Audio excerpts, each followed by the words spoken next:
Hi, this is Greg with my review of The Contagion. First, I want to warn you, I give away more about the plot of this movie than I normally do in reviews. Something is missing in this film. In many ways, it's a good movie with an all-star cast in which nothing happens. It's well acted, has good dialogue, and is fast-paced, doesn't drag. Yet perhaps because of the relentless pace of the film, everything comes across as a bit too easy. There's a lack of dramatic tension or suspense. It's sort of like a chase film in which the good guy stays 10 steps ahead of the bad guy, so you're never really concerned about the outcome. A lot of people get sick, except Matt Damon's character, but then a cure is found and everything goes back to normal. Director Steven Soderbergh delivers a bit of a shoulder shrug. You may find yourself saying, "That's it?" You keep waiting for the other shoe to drop, but it never does. There's no real bad guy in the film or antagonist, except perhaps the disease itself.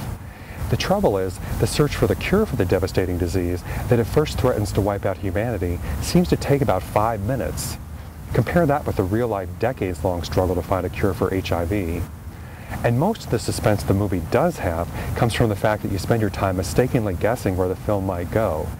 For instance, Gwyneth Paltrow's character dies so early in the movie, I spent most of the film convinced she was going to come back from the dead as a zombie.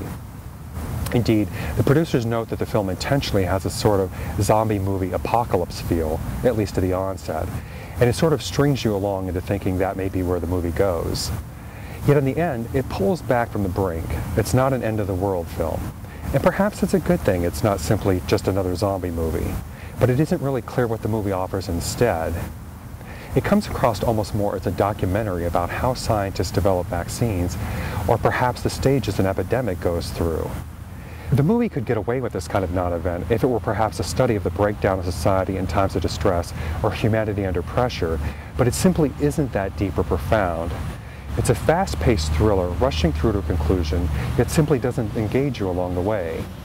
Matt Damon's character discovers early on he's immune from the disease, and you may discover early on you're immune from the movie and feel too safe and unconcerned throughout.